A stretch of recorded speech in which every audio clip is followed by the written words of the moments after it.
Sang gadis memilih seekor buaya kecil di pasar, kemudian menggunakan botol kecil membawanya pulang. Tapi setelah ayahnya tahu, ia tidak suka. Di saat anaknya tidak di rumah, ia melemparnya ke lubang kloset, kemudian menyiramnya. Melihat buaya kecil itu masuk ke dalam, tapi ia tidak tahu itu menyebabkan malapetaka. Setelah 12 tahun, buaya kecil tidak mati. Ia menjadi besar di parit ini. Ternyata pemilik toko hewan demi mendapatkan uang, ia diam-diam mencuri anjing di kota kecil, kemudian menjualnya ke peneliti. Tetapi objek perusahaan ini harus anjing kecil. Ia pun secara brutal membunuh anjing itu, kemudian membuang bangkainya ke selokan. Tapi kali ini ia ceroboh.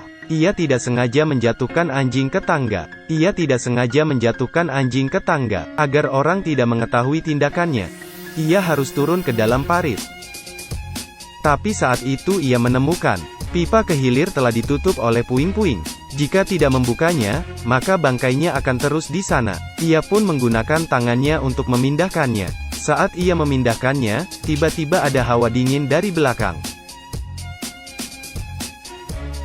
Ia pun menghilang dari tempat itu.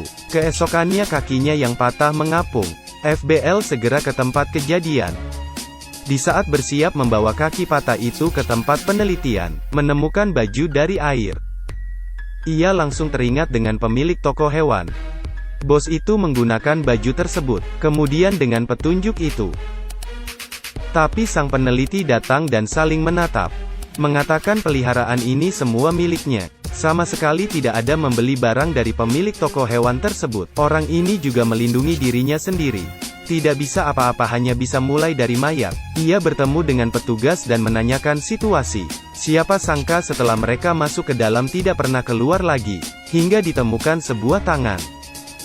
Dengan cepat menyadari keanehan di bawah, ia membawa seseorang ke bawah. Dan sangat gelap.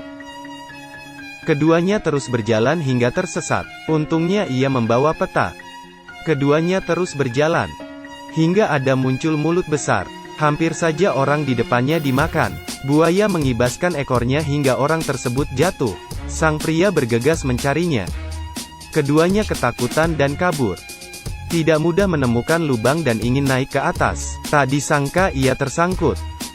Buaya pun senang, kemudian menggigit kakinya dan menyeretnya ke bawah.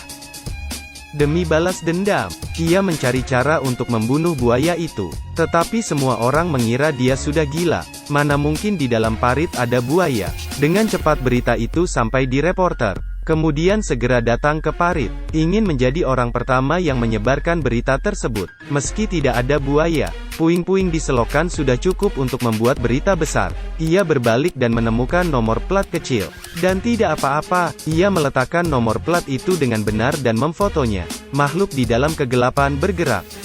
Perlahan-lahan mendekat reporter tersebut.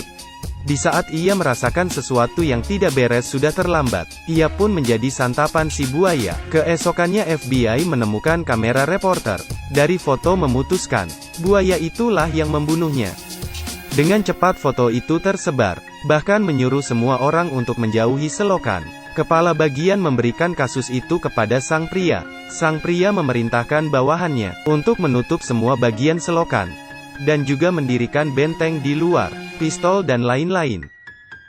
Mempersiapkannya dan membidik keluar. Di sisi lain sekelompok orang memukul gendang, dan masuk ke dalam, ingin memancing buaya itu keluar. Orang-orang ini berjalan hingga akhir, dan tidak menemukan si buaya. Melihat situasi itu, ketua mengebom, dan menyuruh sang pria untuk membereskannya. Di saat yang sama, beberapa anak bermain di jalan. Tiba-tiba dari parit di samping jalan ada yang aneh. Mereka pun takut dan pergi. Kemudian seekor buaya raksasa keluar. Hal itu membuat mobil polisi mogok.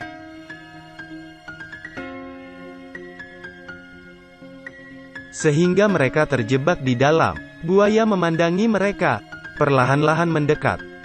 Melihat orang itu ingin lari, ia langsung menggigit kakinya dan menariknya ke dalam lubang. Orang tersebut menahan dirinya dengan memegang pintu. Tapi buaya menggigit kakinya hingga putus. Anak kecil di dalam rumah melihatnya, dan langsung berteriak, buaya datang, kamu tidak lihat aku sedang teleponan? Pergi main sana." Buaya berkeliaran di jalan. Di saat FBL sampai di lokasi, buaya sudah berenang ke kolam dan menghilang tanpa jejak. Keesokan harinya mereka menemukan jejak buaya, yang lebih besar dari jejak kaki gajah. Mereka mengumpulkan sampel DNA di dalam tubuh buaya. Ditemukan sesuatu, ia mengingat kembali, merasa ini ada hubungannya dengan perusahaan penelitian, kemudian pergi untuk memeriksa perusahaan tersebut. Tapi ketua sedikit panik, ternyata sebelum pria itu datang, pemilik dari tempat penelitian itu menelepon ketuanya.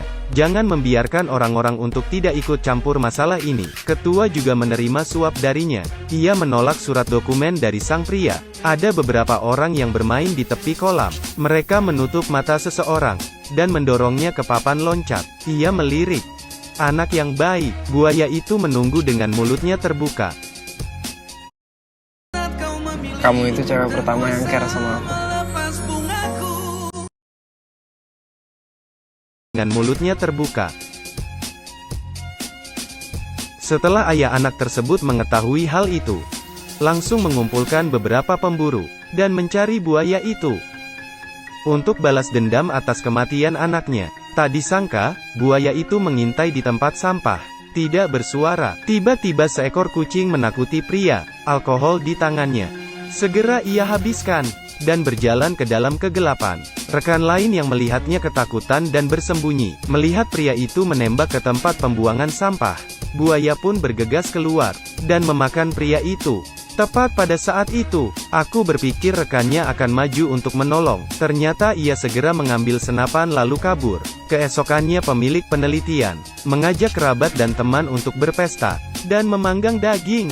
Di dalam rerumputan terlihat bayangan. Seorang wanita yang kaget pun berteriak. Buaya itu menyerang orang-orang di pesta. Pemilik penelitian yang melihatnya segera bersembunyi di mobil, dan langsung mengunci pintu wali kota di luar. Di sini pun buaya memakan si wali kota, kemudian mengibaskan ekornya untuk terus memukul mobil. Orang-orang di mobil pun mati. Buaya sepertinya sedang menunggu bos tersebut. Di saat sang pria datang, buaya tersebut sudah kabur. Agar tidak banyak korban, sang pria segera pergi ke tempat parit.